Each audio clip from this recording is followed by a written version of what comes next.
9억 원에 샀던 아파트가 6억 2천만 원에 거래됐습니다. 2억 8천만 원이 사라졌습니다.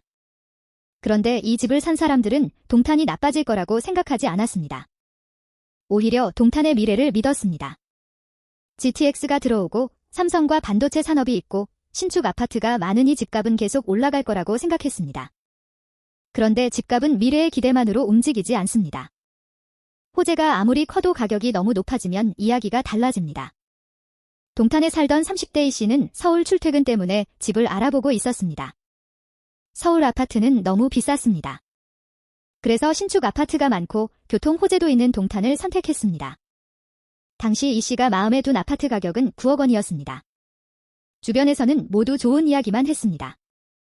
GTX 들어오면 서울 접근성이 확 좋아진대. 삼성도 있고 반도체 산업도 계속 커진다잖아.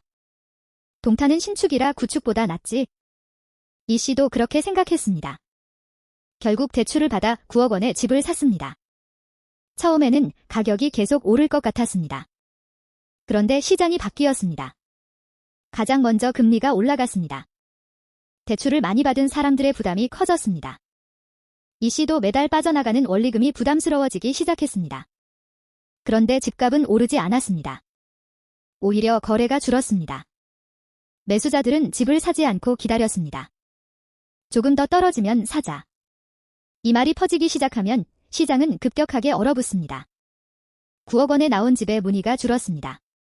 8억 7천만 원, 8억 3천만 원, 7억 9천만 원.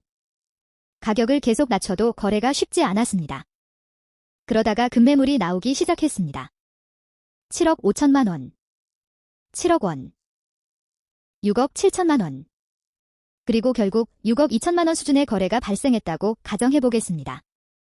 9억 원이 6억 2천만 원이 됐습니다.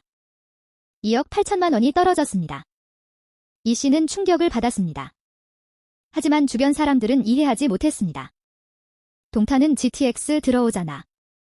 삼성도 있잖아. 반도체 때문에 앞으로 사람 계속 들어올 텐데. 맞는 이야기일 수 있습니다. 그런데 문제는 동탄의 미래와 9억 원이라는 현재 가격은 다른 이야기라는 겁니다. GTX가 들어오면 동탄의 교통 경쟁력은 좋아질 수 있습니다. 산업단지가 성장하면 지역 경제도 좋아질 수 있습니다. 하지만 그 호재가 이미 집값에 반영되어 있다면 이야기가 달라집니다. 9억 원이라는 가격에 GTX의 미래가 이미 들어가 있다면 GTX가 현실이 됐다고 해서 집값이 또 9억 원에서 12억 원으로 바로 올라간다는 보장은 없습니다. E씨가 가장 크게 착각했던 부분이 바로 이것입니다. 호재가 있다는 것과 지금 가격이 싸다는 것은 전혀 다릅니다. 부동산 가격이 오를 때는 미래가 현재보다 더 중요해집니다. 사람들은 말합니다. 앞으로 더 좋아질 거야? 지금 사야 돼. 그런데 상승장이 끝나면 사람들은 완전히 다른 질문을 합니다. 지금 이 가격이 맞아? 이 질문이 시작되면 시장의 분위기가 바뀝니다. E씨가 9억 원을 주고 산 집도 마찬가지였습니다. 매수자 입장에서 생각해보면 간단합니다. 9억 원짜리 아파트를 사려면 대출을 받아야 합니다. 그런데 금리가 높습니다. 매달 내야 하는 돈이 부담스럽습니다. 그러면 매수자는 선택합니다. 조금 더 저렴한 집을 찾아보자. 6억 원 되면 괜찮은데 7억 원까지는 생각해볼 수 있겠다. 이렇게 매수자의 예산이 줄어듭니다. 매수자의 예산이 줄어들면 9억 원짜리 아파트는 거래가 어려워집니다. 결국 가격을 낮춰야 합니다. 여기에 동탄은 신축 아파트가 많다는 특징도 있습니다. 신축이 많다는 것은 분명 장점입니다. 하지만 시장이 나빠지면 오히려 경쟁이 심해질 수 있습니다. 새 아파트가 계속 나오면 매수자는 선택할 수 있습니다. 이 단지 말고 저 단지를 보자. 조금만 기다리면 더 좋은 매물이 나오겠지? 집주인끼리 경쟁이 시작되는 겁니다. 특히 입주 물량이 몰리는 시기에는 전세 가격도 영향을 받을 수 있습니다. 전세 가격이 떨어지면 집주인은 추가 자금을 넣어야 할 수 있습니다. 매매 가격은 떨어지고 전세 가격도 떨어지고 대출이자는 올라갑니다. 이 세 가지가 동시에 발생하면 투자자는 상당히 힘들어집니다. E씨도 비슷했습니다. 처음에는 집값만 올려다 봤습니다. 9억이 10억이 되면 1억 버는 거잖아. 그런데 시간이 지나면서 생각이 바뀌었습니다. 9억이 7억이 되면 어떡하지? 6억이 되면. 그제야 하락 시나리오를 계산하기 시작했습니다. 하지만 이미 집을 산 뒤였습니다. 이게 부동산에서 가장 위험한 부분입니다. 사기 전에는 상승 가능성을 계산합니다. 사고 나면 하락 가능성을 계산하기 시작합니다. 순서가 거꾸로 된 겁니다. 집을 사기 전에 먼저 생각해야 합니다. 이 집이 30% 떨어지면 나는 어떻게 하지? 9억 원에서 30%가 떨어지면 6억 3천만 원입니다. 실제로 6억 2천만 원까지 거래가 내려왔다면 거의 비슷한 수준입니다. 만약 이 씨가 대출을 크게 받았다면 상황은 더욱 심각합니다. 집값은 2억 8천만 원 떨어졌는데 대출금은 그만큼 줄지 않습니다. 집을 팔고 싶어도 대출금을 갚고 나면 남는 돈이 거의 없을 수도 있습니다. 그래서 결국 버티게 됩니다. 이 씨는 지금도 그 집에서 살고 있습니다. 팔지 않았습니다. 팔 수 없는 것도 있지만 장기적으로 동탄의 가치가 좋아질 것이라는 기대도 있기 때문입니다. 그리고 그 기대가 완전히 틀렸다고 할 수도 없습니다. 동탄은 산업 기반이 있고 교통망도 계속 발전하고 있습니다. 하지만 이 씨가 깨달은 것은 하나입니다. 좋은 지역이라고 해서 아무 가격에 사도 되는 건 아니구나. 이것이 핵심입니다. 같은 동탄이라도 9억 원에 사는 것과 6억 원에 사는 것은 완전히 다른 투자입니다. 9억 원에서 20% 떨어지면 7억 2천만 원입니다. 30% 떨어지면 6억 3천만 원입니다. 반대로 6억 원에서 20% 떨어지면 4억 8천만 원입니다. 같은 지역이라도 매수 가격에 따라 버틸 수 있는 힘이 달라집니다. 그래서 부동산에서 어디를 사느냐만큼이나 중요한 것이 얼마에 사느냐입니다. 그리고 또 하나 중요한 것이 있습니다. 바로 수요입니다.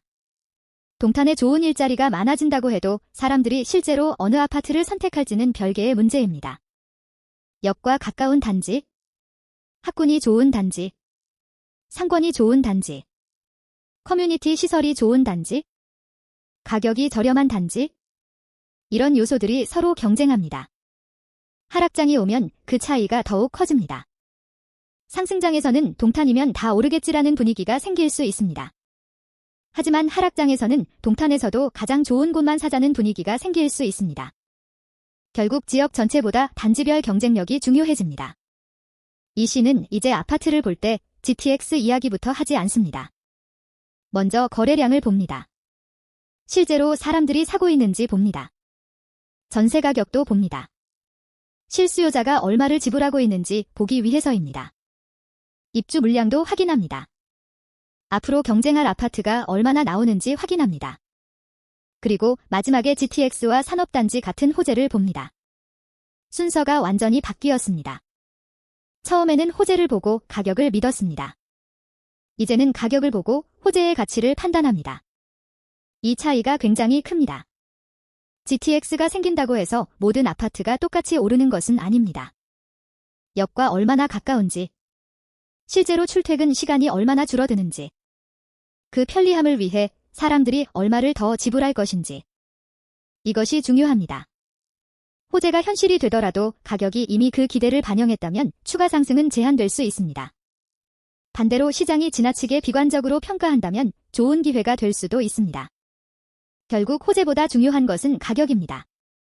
9억 원짜리 아파트가 6억 2천만 원이 된 것도 바로 이 때문입니다. 동탄이 갑자기 가치가 없어진 게 아닙니다. GTX가 사라진 것도 아닙니다. 삼성이 떠난 것도 아닙니다. 다만 사람들이 9억 원을 지불할 만큼 집을 사고 싶어 하지 않았던 겁니다. 그리고 부동산에서는 매수자가 사라지는 순간 가격이 흔들립니다. 집주인이 아무리 9억 원이라고 생각해도 매수자가 6억 원밖에 지불할 수 없다면 거래 가격은 6억 원대로 내려올 수 있습니다. 이게 시장입니다. 그래서 부동산을 살 때 가장 중요한 질문은 얼마나 오를까가 아닙니다. 내가 틀렸을 때 얼마나 버틸 수 있을까입니다. 9억 원에 샀는데 6억 2천만 원이 되어도 버틸 수 있는가? 대출이자를 계속 낼 수 있는가? 전세 가격이 떨어져도 추가 자금을 넣을 수 있는가? 몇 년 동안 집값이 움직이지 않아도 괜찮은가? 이 질문에 답할 수 있어야 합니다. 동탄은 앞으로도 발전할 수 있습니다. 교통망은 더 좋아질 수 있습니다. 기업과 일자리가 늘어날 수도 있습니다. 하지만 그 미래가 언제 가격에 반영될지는 아무도 정확히 알 수 없습니다. 그래서 부동산에서 가장 위험한 것은 호재를 믿는 것이 아닙니다. 호재가 반드시 예상한 시간 안에 현실이 될 것이라고 믿는 것입니다. 이 씨가 9억 원에 샀던 집은 6억 2천만 원까지 내려왔습니다. 하지만 그 집에서 계속 살아야 한다면 가격 하락을 당장 실현할 필요는 없습니다. 문제는 대출입니다.